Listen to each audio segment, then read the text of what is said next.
더 이상 믿을 수가 없다. 외부에서 듣는 것과는 전혀 다른 상황이다. 당장 떠나야 한다. 일본 유명 인플루언서가 눈물을 흘리며 절박하게 호소하고 있습니다. 일본 정부가 현 상황을 회피하며 진실을 숨기고 있다는 것입니다. 현재 일본 열도는 대혼란에 빠졌습니다. 일주일 전 일본 규슈 동쪽 미야자키현 앞바다에서 규모 6.9의 지진이 발생했습니다. 덜컹이는 소리와 함께 도시 전체가 출렁이는 모습입니다. 건물 내 사무실이 크게 흔들렸고 책상 위 집기류도 모두 바닥으로 나뒹굽니다. 편의점, 쇼핑몰, 학교, 사무실 등 모든 건물이 심하게 흔들리며 아수라장이 되었습니다. 사람들은 충격에 이청이며 그저 몸을 낮추고 숨는 것 외에는 아무것도 할 수 없는 상황이었습니다. 모든 것이 뒤엉켜 엉망이 되었고 건물은 원래 모습을 알아볼 수 없을 정도로 파괴되었습니다.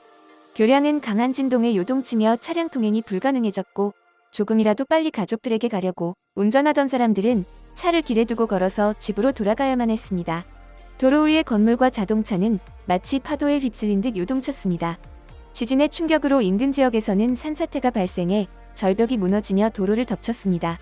도로가 통제된 지역 곳곳에서 파괴된 주택과 차량 잔해가 남았습니다. 겁에 질린 사람들은 망연자실한 표정으로 시간이 지나기만을 바라며 대피소로 향했습니다. 주민들은 몸조차 제대로 지탱하기 어려웠다며 이번 지진이 구마모토 대지진의 악몽을 떠올리게 한다고 말했습니다. 더욱 황당한 것은 일본 정부의 대처입니다. 전문가들이 연일 대지진의 위험성을 경고하고 있음에도 일본 정부는 실질적인 대책 마련보다 근거 없는 걱정은 필요 없다는 식의 안일한 태도로 일관하고 있습니다. 일본 전역이 대지진의 공포에 휩싸였음에도 불구하고 일본 정부는 이번 지진이 난카이 대지진과는 무관하다고 발표했습니다. 지진 발생 직후 일본 기상청은 미야자키현과 고치현에 쓰나미 주의보를 발령하고 긴급회의를 열었습니다. 난카이 대지진과의 연관 가능성을 조사하기 위해서입니다.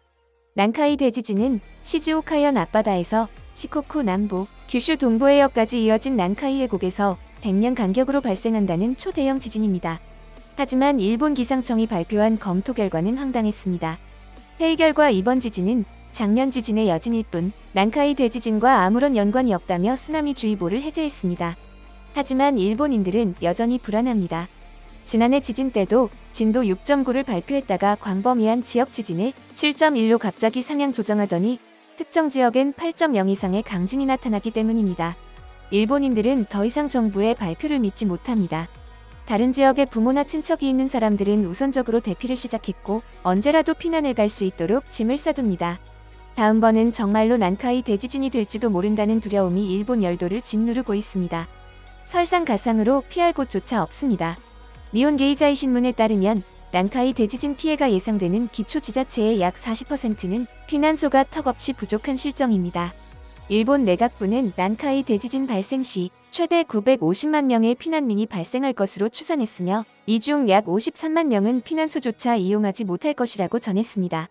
한정된 피난소와 부족한 수용 능력은 지진 피해자의 불안감을 더욱 가중시키고 있습니다. 이미 고통 속에 놓인 이들이 대피조차 할 수 없다는 현실은 일본 사회에 심각한 위기감을 들이우고 있습니다. 일본 정부 지진조사위원회는 올해 1월 기준으로 앞으로 30년 이내에 난카이 대지진이 일어날 확률에 대해 문서상 표현을 80% 정도로 수정했습니다.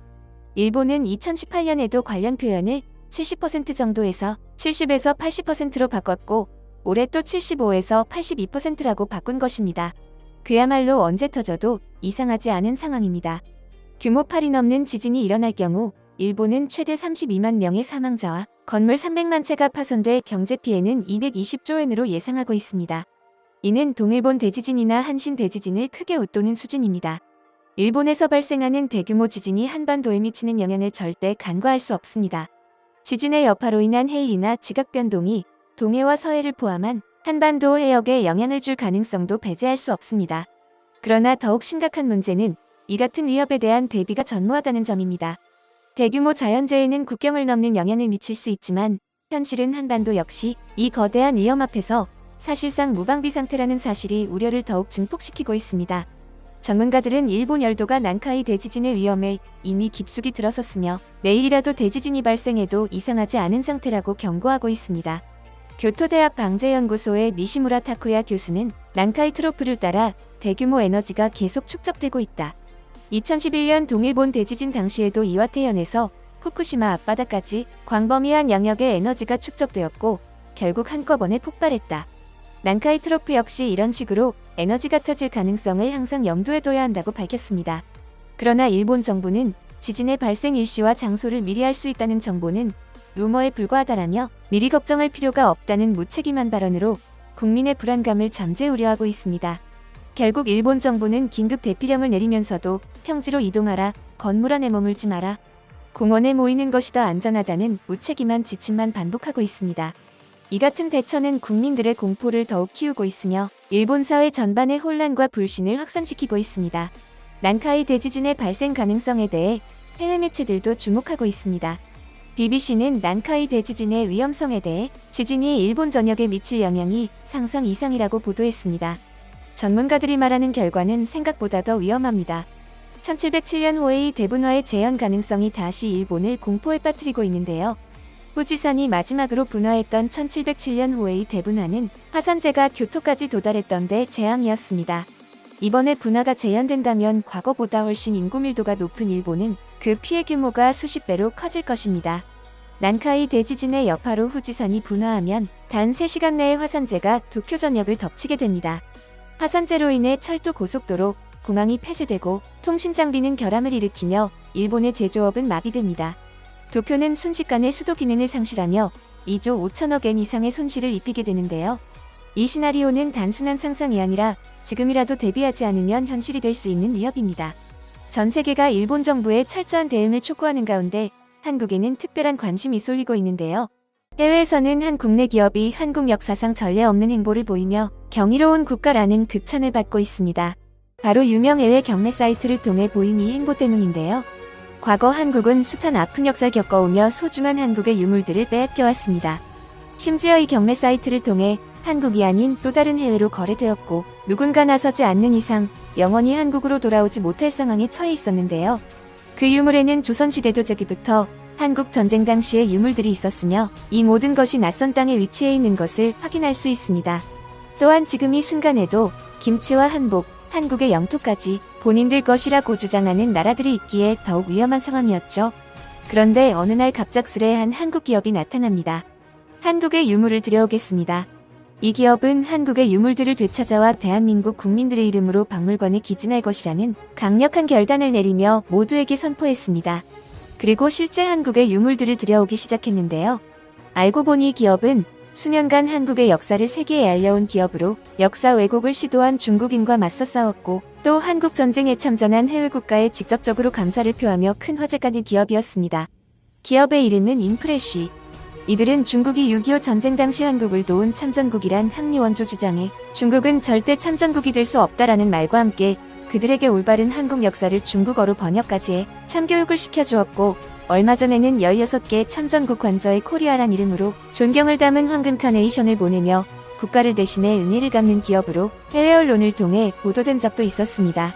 그리고 이번 한국 유물 찾기 프로젝트를 기획하며 실제 전문가와 검증을 마친 유물을 들여올 예정이며 지금 보이는 6.25 전쟁 당시의 우표 등 희귀한 유물을 한국에 들여오고 있는 상태인데요.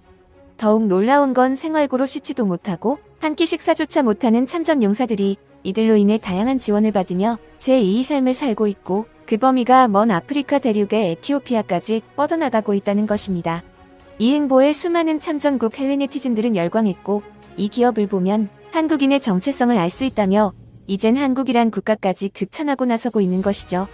또한 현재 수많은 한국인들까지 이 기업의 행보에 동참하며 새로운 기적을 만들어 나가고 있는데요. 인프레쉬는 얼마 전 띵스 투 리멤버 기억이란 주제의 후드티를 선보이며 대한민국을 지켜준 영웅들의 노고를 일상 속에서 기억할 수 있도록 알리고 있습니다.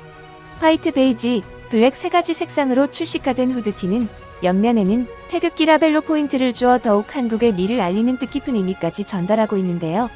또한 어려움을 겪는 참전 용사들에게 수익금 일부가 후원되며 모든 후원금을 동참해준 한국인들의 이름으로 전달하고 있습니다. 현재 인프레쉬로 인해 한국 전쟁의 역사가 더욱 널리 퍼지며 참전 용사들에게 따뜻한 마음이 전해지고 있죠.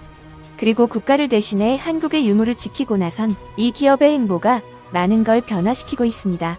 다가오는 가을, 인프레쉬와 함께 한국의 역사를 지키고 영웅들에게 감사의 마음을 전하는 여정에 동참해주시면 좋을 것 같습니다. 후원 후드티의 구매처는 고정 댓글에 남기겠습니다. 많은 관심 부탁드립니다. 여러분의 소중한 의견을 남겨주세요. 바쁘시더라도 구독과 좋아요 부탁드립니다. 시청해주셔서 감사합니다. 앞으로도 더욱 노력하여 유익하고 재밌는 콘텐츠로 찾아오겠습니다. 지금까지 단골이슈였습니다.